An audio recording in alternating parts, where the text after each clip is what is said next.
13 sundalo pa ang nalagas sa pwersa ng militar na nakikipagbakbakan sa mga terorista Maute sa Marawi City at sa kabuuan 58 na ang namatay na sundalo. Nahirapan ng tropa ng militar dahil ginagawang human shield ang mga sibilyan at nakatutok doon live Cedric Castillo. Cedric. Yes, Pia, kahit daw napasabak na sa bakbakan, tiniyak daw ng Philippine Marines na hindi tatamaan ng bala ang mga sibilyan na di umano ay ginawang human shield ng grupong Maute. Ang malungkot na balita, Pia, may mga namatay sa hanay ng mga sundalo.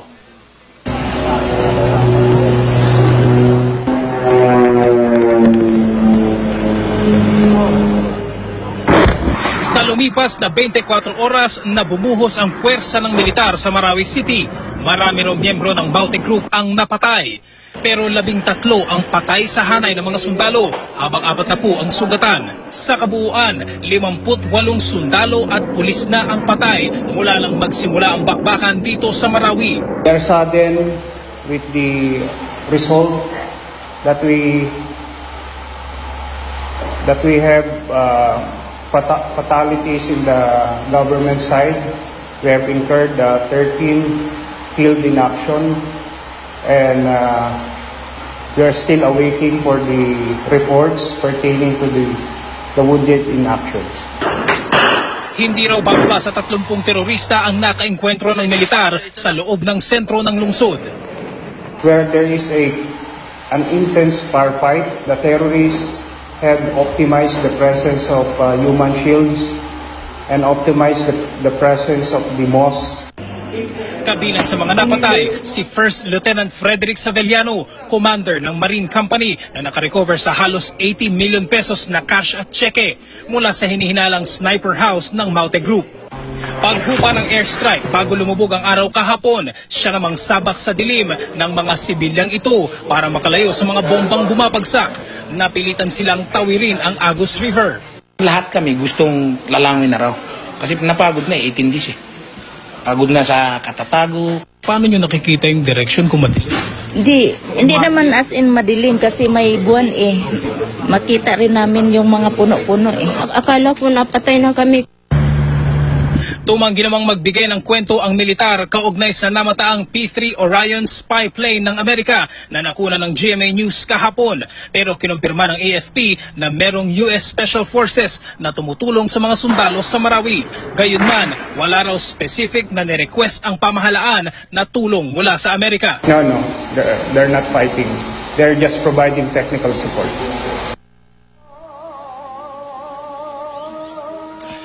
Sige, kinumpirma ng US Embassy na hiniling ng gobyerno ang tulong mula sa US Special Forces para labanan ang mga terorista.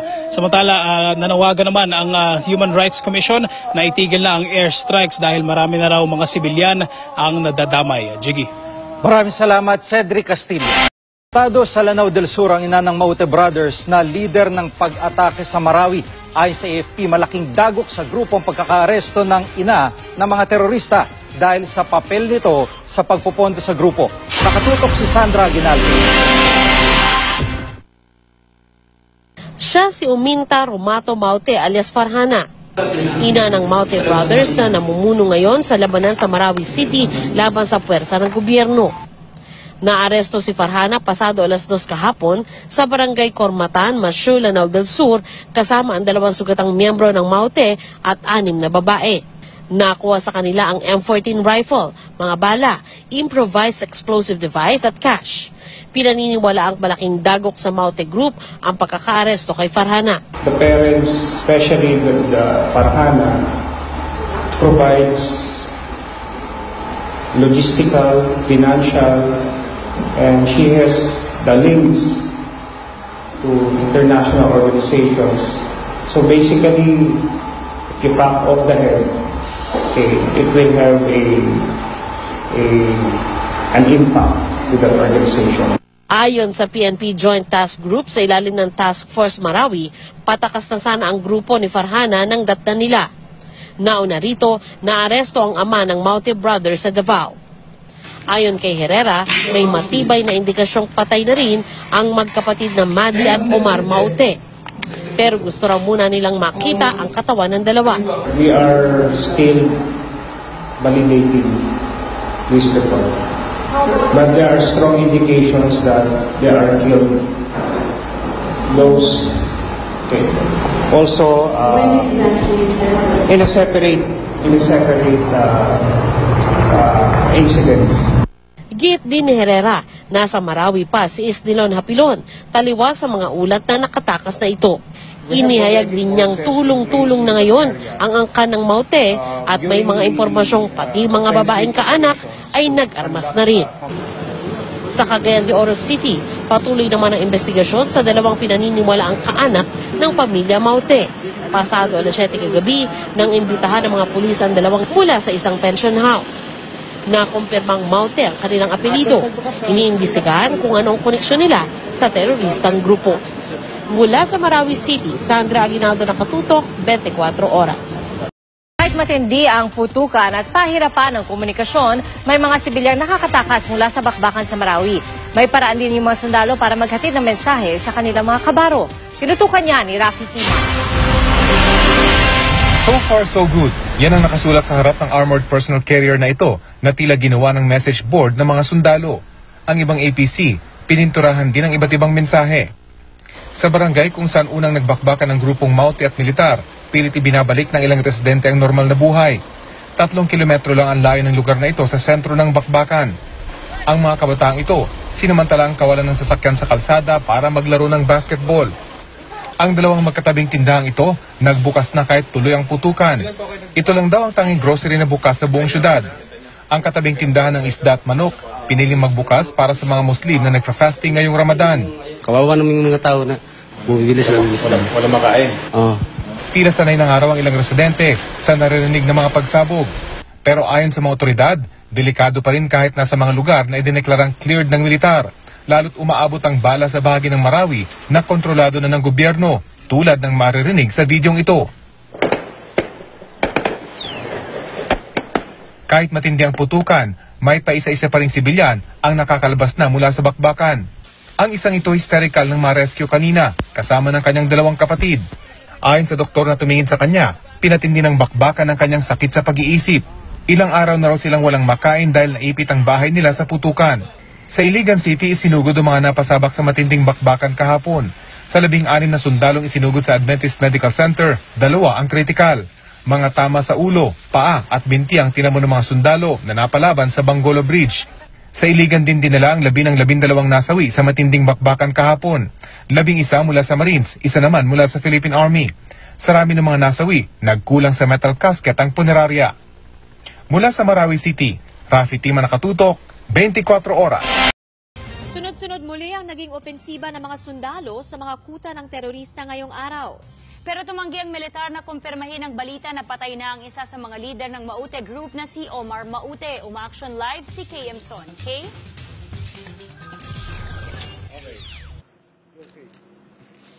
Yes, Marga at Lia, sumiklab nga ulit ang buong maghapong bakbakan sa Marawi City sa pagitan nga iyan ng militar at ng mga teroristang grupo.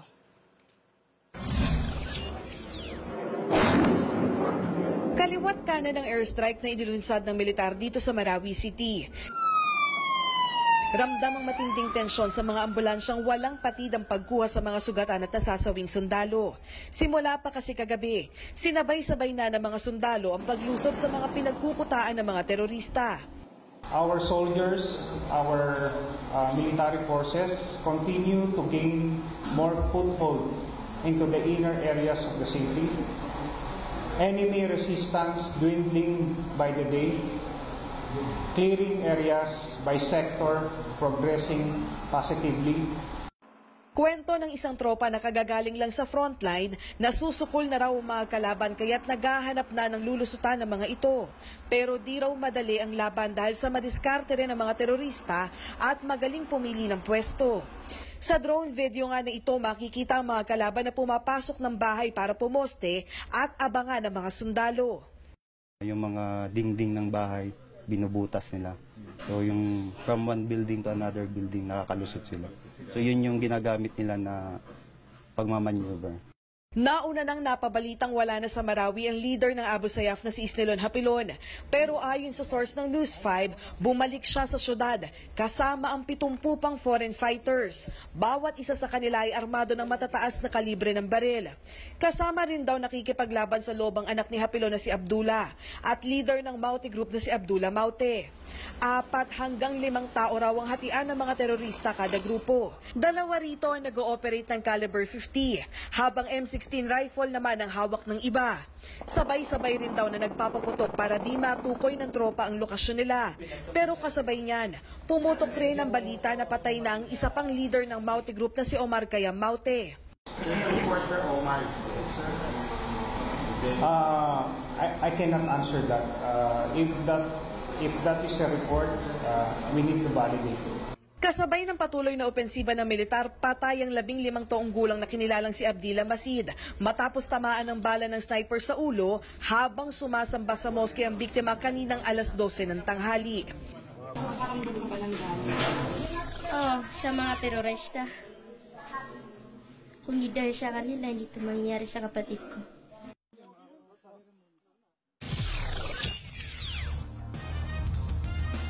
Margalia, target nga ng Armed Forces of the Philippines sa tuluyang tuldukan itong krisis dito sa Marawi sa darating na Lunes o Independence Day. So isa yan doon sa titignan natin kung kaya nga ba talaga ng AFP na makuha itong panibagong deadline na kanilang ibinigay. Margalia. Maraming salamat, KM Son.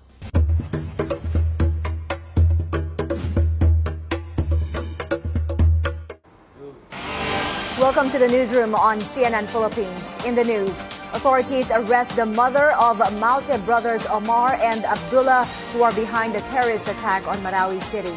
This comes days after the arrest of her husband in Davao City. The PNP orders the immediate relief of security on duty at Resorts World Manila when the deadly attack happened on June 2. And this week, CNN hero, a man from Detroit, taps his entire life savings opening a program for troubled youth and help turn their lives around.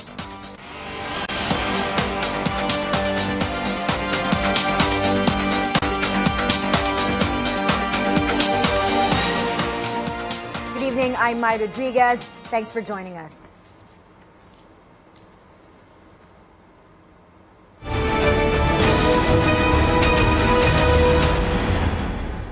We start with the latest on the Maute Group. Authorities arrest the mother of Omar and Abdullah Maute, who are behind the terrorist attack on Marawi City. Our senior correspondent, David Santos, is in Marawi to give us the details. David, what does this arrest mean for the terror group?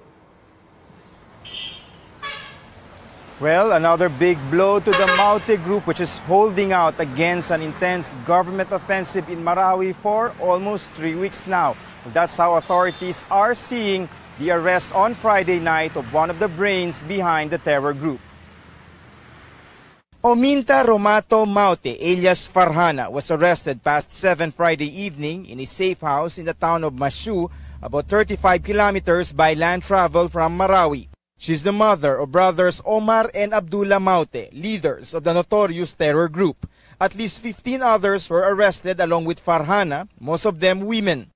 Among them, her 3 daughters, identified as Hiba, Hapsa, and Hamida Maute. Government operatives also confiscated an M14 rifle, 4 rifle grenades, and 2 improvised RPG ammunition.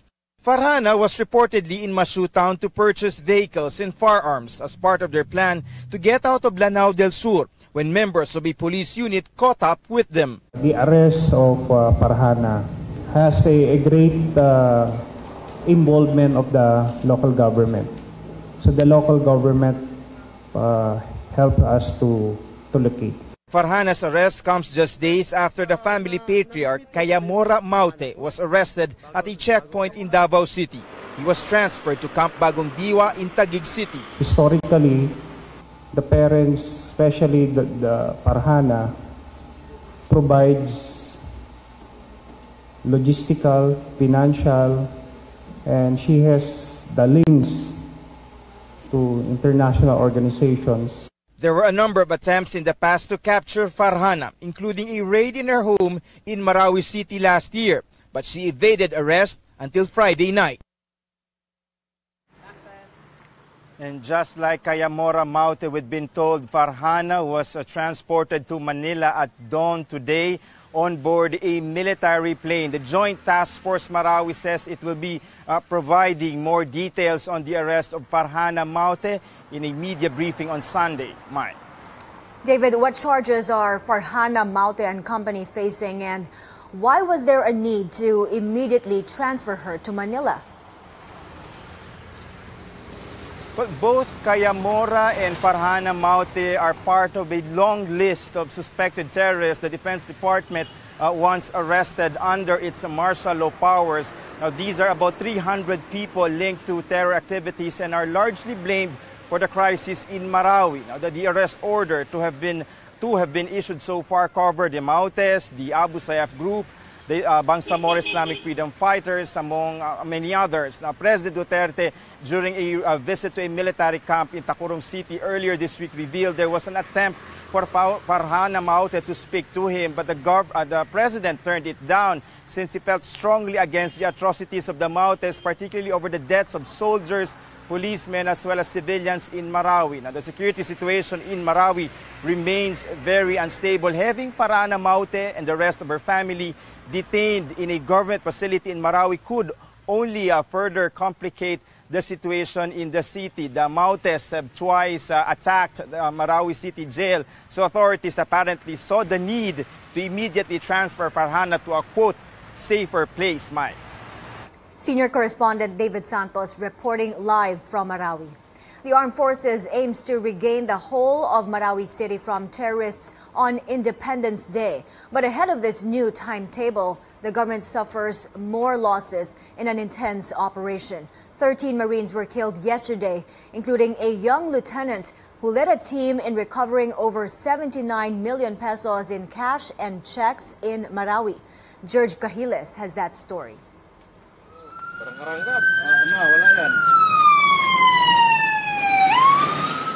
Emergency military vehicles rushing in and out of Camp Pranao in Marawi in what could have been the most intense firefight at the city center. 13 Marines were killed while 40 were wounded after almost a whole day of clashes. A young lieutenant sent off from Villamor Air Base on June 1. He's coming home, but it will be the saddest of all homecomings. Among those killed, First Lieutenant Frederick Savellano. He was the Marine team leader when troops recovered 52 million pesos in cash and 27 million pesos worth of checks in a house previously occupied by Maute fighters. They have in place several IEDs, several B-40s and RPGs. So that was the intense firefight that transpired yesterday. Kailangan nating mag-reassess, kailangan nating pag-aralan uli yung move natin, yung actions natin towards these critical elements doon sa battlefield. These two Marine officers were in the front lines. They asked to withhold their identities for security. They say terrorists are heavily armed and strategically positioned at the city center. Nagbubutas na sila ng semento, tapos doon nila abangan yung tropa. Tapos occupy nila mga siyempre matataas na building. Hindi mo rin sila pwedeng lapitan kasi taas sila. Tapos try mong buksan yung pinto, hindi rin mabuksan. They lost some of their men during encounters, mostly from sniper fire and rocket-propelled grenade blasts. They say terrorists are using mosques as fighting positions and civilians as human shields. Delikado talaga kasi very accurate yung mga snipers, rifles nila. So kahit ganun pa man, kahit malakas yung resistance nila, hindi yun yung nagadlang sa atin para matakot tayo doon. So actually mas motivated tayo. Despite losing some men, the military claims the terrorists suffered heavily. The offensive is relentless, regaining enemy possessions one step at a time, towards liberating the war-torn city. From Marawi City, George Cahiles, CNN Philippines. As government forces lost some men, the military is validating information. They killed brothers Omar and Madi Maute, who are leading terrorists in the Marawi siege. There are reports that Omar and Madi were killed in the operations. we are still validating this report. But there are strong indications that they are killed. Those, okay. Also, when exactly, sir, was in a separate incidents, separate firefight. The intense firefight between government forces and Maute fighters is forcing some Marawi residents to relocate to Manila. Some are now staying with their relatives in Quiapo. Manila Golden Mosque Administrator Haji Mali says they're checking the condition of the evacuees. Booths have also been set up for donations. Military data show nearly 48,000 families left their homes in Marawi. President Duterte says he will follow the Supreme Court's decision on petitions challenging his proclamation of martial law in Mindanao. The court received several petitions challenging the proclamation and scheduled oral arguments on June 13th to 15th. During a visit to soldiers in a camp in Sultan Kudarat, Maguindanao yesterday, the president made it clear he will abide by the decision, but also hinted of consequences in case the offensive against terrorists is called off and terrorists regain ground. It's up to the Supreme Court. Pag sabi ng Supreme Court na okay, hindi okay, de withdraw tayo. Sabi ko sa mga sundalo, withdraw tayo. Kasi sabi ng Supreme Court na kung magbalik yung mga ISIS doon, bahala ng Supreme Court dyan mag-appreciate. The Supreme Court received 3 petitions related to the martial law proclamation. The House Minority Bloc filed a petition questioning the basis of martial law, while 2 others are asking the court to compel Congress to convene a joint session and discuss the proclamation. Petitioners include former Senators Rene Sagisag and Wigberto Tañada and former Human Rights Chair Eta Rosales. The scourge of terror outside Marawi claims another soldier, a fallen defender during clashes with the Abu Sayyaf in Sulu, is laid to rest. Our Isabela Montano has this story. A gloomy, rainy day at the libingan ng mga bayani, where another fallen soldier is given honorary funeral rites for his bravery. First Lieutenant Raulito Tagoon was killed on June 2nd at the hand of an Abu Sayyaf sniper in Sulu. His wife Mary Joy is distraught. She is now alone, tending to 6 children, and she is also pregnant with Tagoon's 7th child. Expected ko na rin na posibleng mangyari sa kanya yung ganito. Yun nga lang, malungkot kasi medyo maaga. Alam kong marami pa siyang pangarap sa mga anak ko. Tagoon was the eldest of 3 brothers, all serving in the military. His younger brother Mauricio is a Marine corporal. He was fighting in Marawi when his brother died.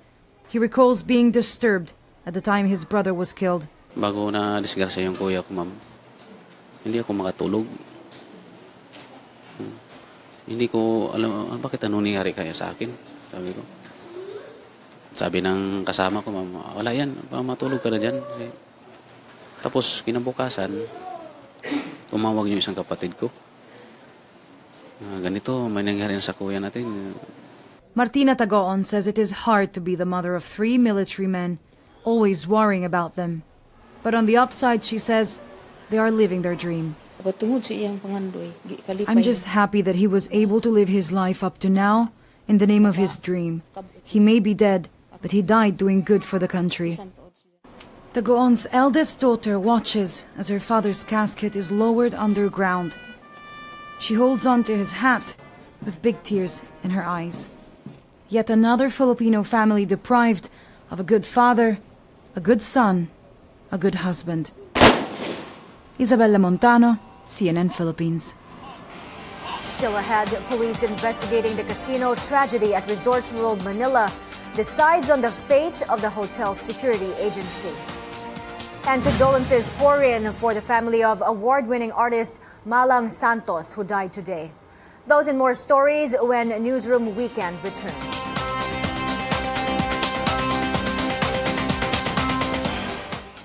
Good evening to our viewers on FB Live. Thank you for joining us. It's hard to recover from that story of Isabela Montano, and just today, a big loss for the government as they announced 13 more soldiers, 13 Marines killed in the latest operation. Yesterday's firefight in Marawi City, still in efforts to regain control of the Islamic city and hopefully raise the Philippine flag against the black flags raised by the Maute group and the ISIS flags raised by the Maute group in that city. Hopefully the military says they will regain control on Independence Day on Monday.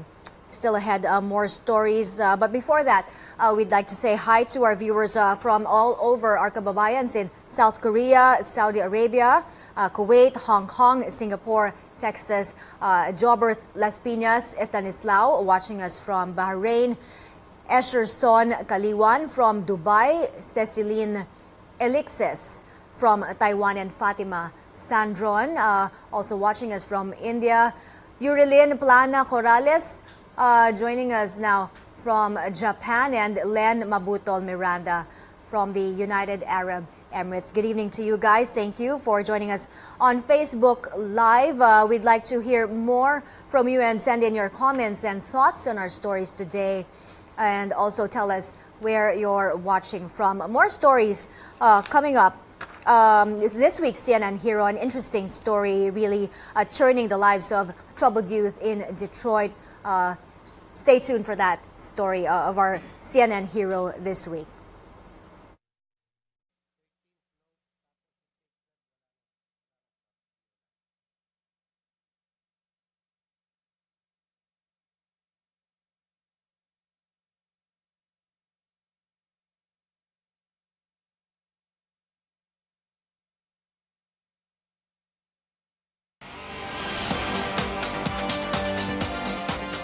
This is Newsroom Weekend on CNN Philippines. Welcome back.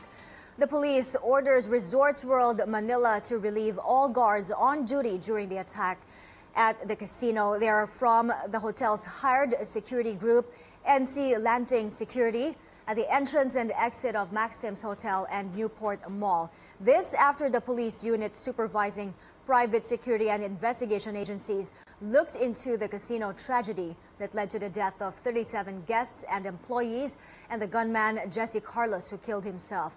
There were a number of lapses on the part of the security agency. The police investigation showed only one unarmed female guard manned the second-level parking entrance where the attacker entered.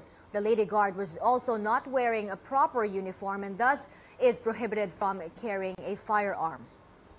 So for the security agencies, so with that we will just find out yung administrative sanction nila, yung payment of fines, or will it lead to the cancellation of their LTO? And we will come up with the resolution. We are just awaiting lahat ng kanila mga affidavit. So definitely, yun ang mga doon, yung sabi nga, the resort would really face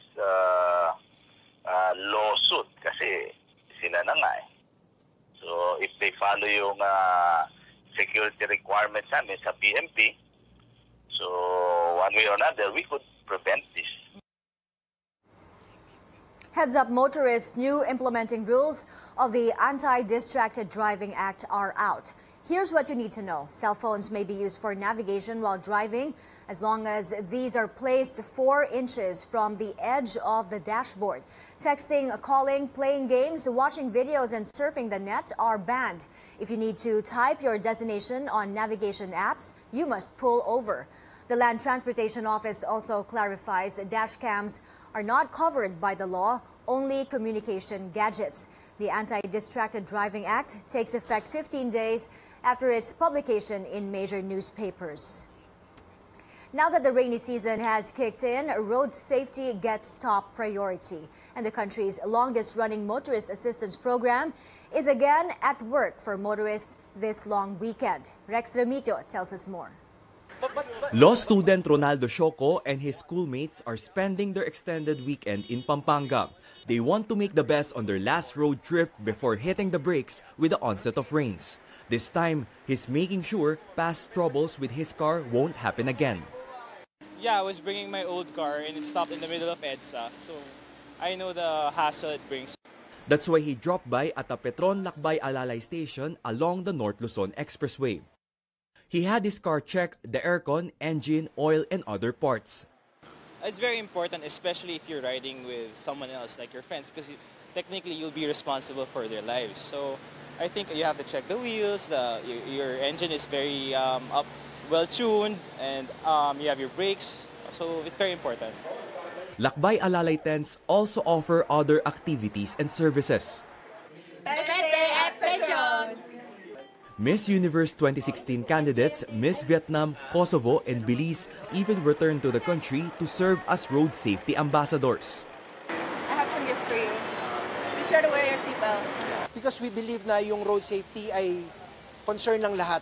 Hindi lang dito sa Pilipinas, pati ng buong mundo. They also joined some motorists in experiencing the seatbelt crash simulator, played some interactive games while knowing more about responsible driving and car maintenance, and had a hard time walking straight while trying out the Fatal Vision anti-drunk driving goggles. There's also free medical assistance. Kung meron po kayong mangangailangan, mag-drop by lang po sila rito sa aming Petron Station para po matulungan po namin kayo at maibigay po namin sa inyo yung mga kailangan yung serbisyo. Lakbay Alalay tents are up in 18 stations on major cities nationwide. Rex Remitio, CNN, Philippines. Still ahead, Miss Universe 2015 Pia Wurtzbach teaches fellow beauty queens Pinoy street sports at its finest. And condolences pour in for the family of award-winning artist Malang Santos, who died today. Those and more stories when Newsroom Weekend returns.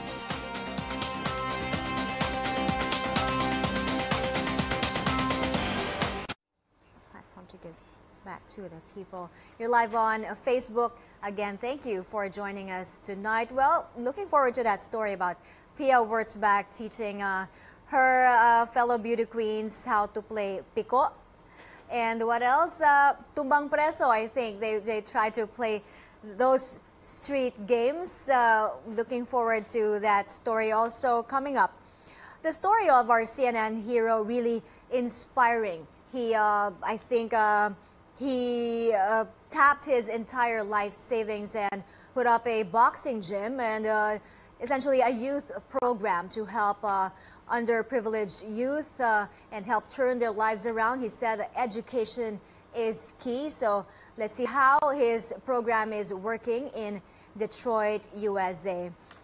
We'd like to say hi to our viewers, Lelian Cinco, watching us from Kuwait, Maria Esperanza de Soyo from the UAE, Amy Pineda from Greece, Precious Bautista Flores from Hong Kong, Serafika Florida, or Florida, or are you watching us from Florida? In any case, good evening to you, and or South Korea, sorry, and Lilibeth Liguden watching us from Singapore, Leonardo Zambrano in Texas, USA, and Lynn Razonable from Qatar. Thank you for watching us live on Facebook right now. And I hope you still tune in. We have 3-4 more stories coming up. Also, the latest on the NBA. I'm sure you know the Cavs are still alive. They stick around to fight another day. I think Game 2 is on Tuesday for the much-awaited Game 5. Thank you for joining us again. Send in your thoughts, your comments on our show today, and also tell us where you're watching from. We'd love to hear from you. Do also follow us on our website for more information and news updates. Big stories today. I hope you tuned in. Of course, sad news. 13 Marines were killed in the latest operation against the Maute group in Marawi City. And the AFP says they're going to have a press conference again tomorrow to give us an update on how those operations are going.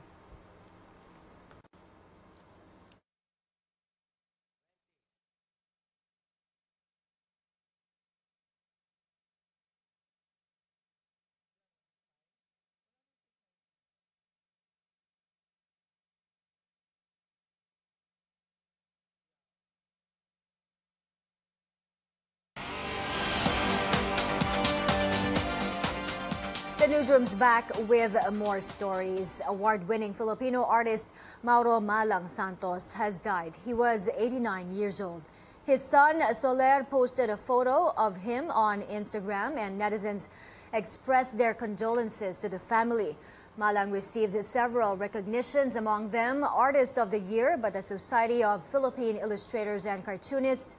He also worked with renowned Filipino artists like Cubist illustrator Vicente Manansala to open Gallery 7, the first art gallery in Makati City. 7 Miss Universe 2016 candidates get lessons from Miss Universe 2015 Pia Wurtzbach. Not lessons on poise and beauty, but more on playing Filipino street games like Pico, Sipa, and Tumbang Preso. Children from Smoky Mountain joined them at a charity event sponsored by San Miguel Foundation as part of its 45th anniversary. Beauty queens from around the world flew to Manila to grace the foundation's awarding of 45 scholarships to children from Hope for Change, a non-government organization focused on sponsoring the education of poor students. San Miguel Foundation partnered with the Miss Universe organization to provide beauty queens a platform to give back to the people.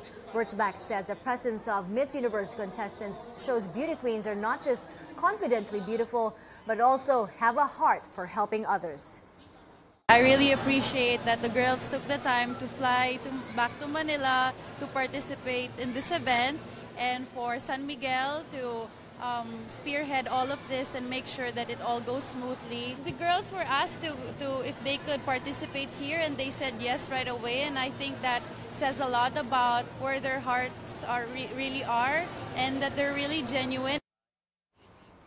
Callie Sweeney from Detroit grew up without positive role models or a good education, but he fought to turn his life around and help children in similar situations.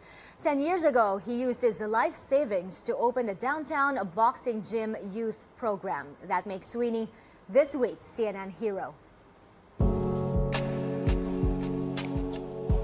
My house is that one right there that's still standing. That's the house I came to when I was 6 weeks old. That's when my parents dropped me off at. I always wondered where was my real family at. So I found that family that I was looking for in the streets. I've been shot at multiple times. I had a guy, he shot 26 rounds at the car. It was a reason that he didn't hit me. It was for me to be here for these kids. If you spend enough time with kids, you'll find out that they're going through the same thing that I was going through. No mentors, no positive role models. You put them in a prime position to be ready for prison or the county morgue. Catch my jab. I've been there, for real. So when they hear it from me, they like, okay, he's not sugarcoating it. Keep your hands above his. Let's go. Boxing teaches you to block out all the outside noises. Off the jab. Double that, triple it. He don't know what to do. In life, I tell guys, if you listen to all the outside noises, you'll never reach your goal. That was it. There you go. It's actually an academic program as well. Are we going for the title today? All right, cool. So what homework do you have today? Books before boxing has always been basically the motto here. Do you have your math ready? Okay, let's get started on it. We hold our kids at the same standard with counterparts in the suburbs anywhere around the world. The stuff that we're doing here is the stuff that should be given to everyone. When I first met Jordan, I didn't see the kid that everybody else saw. I don't see bad kids. I see a kid who haven't been heard yet. Did you get in the ring? If I haven't found Kali, I think I'll be dead or in jail. You doing like this, opening up too wide. Your timing is immaculate. You got him. Just keep working. Let's go. He's a savior. Don't hesitate. Just do it. He taught me how to be a man, basically. There you go. That's all you got to do is just do it, Jordan. Just do it. What's good, man? Throughout my life looking for that family, Faint right. they have become my family.